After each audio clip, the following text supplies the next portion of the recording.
let's move on to the Los Angeles Chargers. A very interesting season for them. But before we get into it, if you guys have not already, please go ahead and like and subscribe and hit that bell notification so we can ping you guys every time Tyler and I create new content. So let's get into this. The Chargers, very injury-riddled season. And I actually still think for the amount of injuries they had on the offensive line specifically and in the secondary, they performed fairly well. Seventh-ranked pass defense in the NFL. Part of that is because teams were so successful running the ball against them. They have the 28th ranked run defense. And the third ranked passing offense, but the 30th ranked rushing offense. Interesting mix. How do you think 2022 went for the Chargers? I mean, they advanced farther than what they've done in a really long time. They made the playoffs. Mm-hmm. We won't talk about the playoff game on this episode, but you're right. Considering all the injuries and everything, they are I would consider it a successful season outside of the second half of the playoff game, which, like you said, we're not going to bring it up. I'm a Falcons fan. I can say that. So, but the offensive line injuries definitely affected the run game a lot. But like Rashawn Slater, I think only played in 3 or 4 games the entire season, if that. He's coming back. But if we're looking at a positive, though, if I read it correctly and did my research correctly, Jameer Salyer went in that left.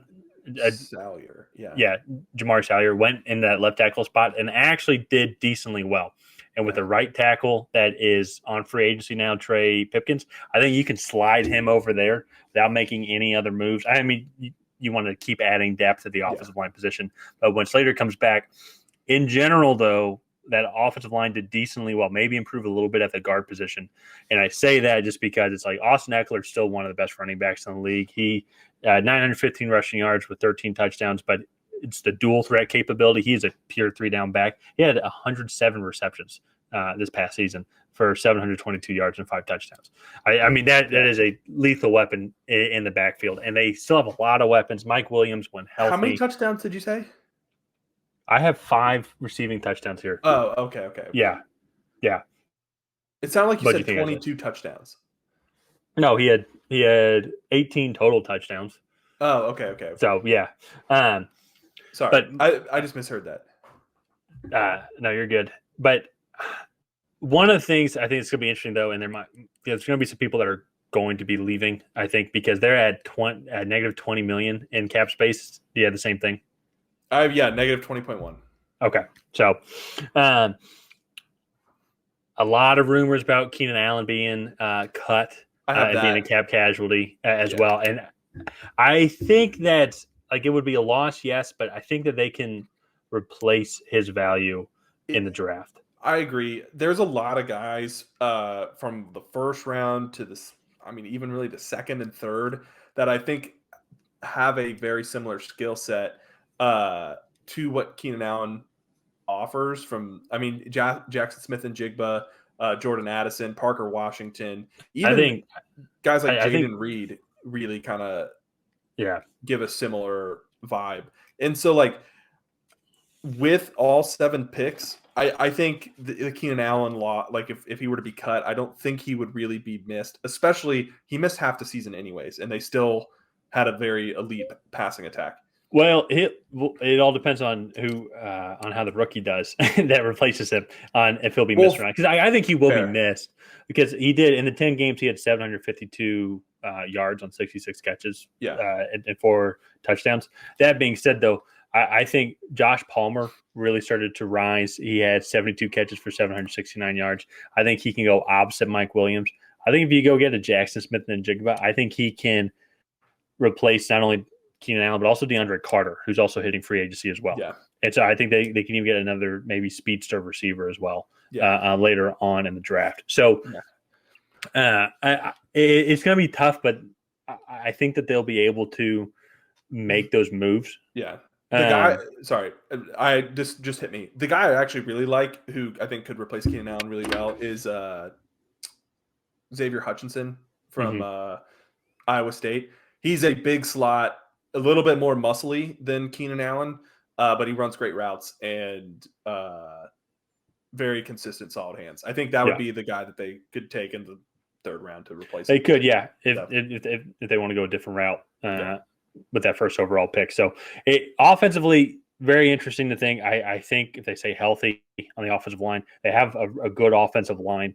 And defensively, though, as you said, they need to somehow fix this rushing game, especially if they're going to keep going up against the Raiders. And let's say Josh Jacobs doesn't have a step back. That's going to be tough to go up against your division rival like that. Mm-hmm. And just know he's going to be running 150 yards against you that game. Yeah, and they have a pretty tough rushing schedule in 2023. I know they play the AFC East, so they'll be playing Patriots, Jets, Dolphins, Bills. And all four of those teams, while very different running attacks, all very effective. Mm-hmm. And then I think you look at the Chiefs and kind of what in the direction they're going, they are going to be able to run the ball better. The Broncos will definitely be more balanced with Sean Payton calling plays. So they definitely need to improve this defensive interior. That's actually my number one need for them in terms of draft and free agency. Defensive interior, wide receiver, linebacker, and then build corner and running back depth is what I have for them. I really think this team is a solid coach away from being an AFC Championship contender. And it's funny you say that because that was going to be like my final thing I say is they need to do all that and then get a new head coach. So I think the Bengals are the perfect balance of being aggressive and knowing when to punt or take the field goal and kick and take points. Whereas I feel like the Chargers, they I don't know why Brandon Staley does this, but he will sometimes just refuse to kick field goals and do things. And so I get really frustrated watching them because the Raiders game from not this season, but last season in week 18, they would have been in the playoffs two years ago as well. If Brandon Staley just doesn't call the timeout. There are a ton of situations that you can go and find that Brandon Staley messed up and lost games for the Chargers. So is he?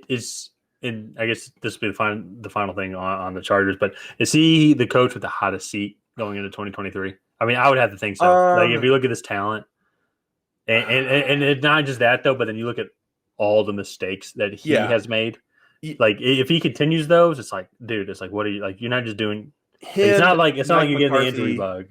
Him, Mike McCarthy, those two teams or those two coaches have extremely talented teams that they just cannot seem to get the maximum talent out of. And I could very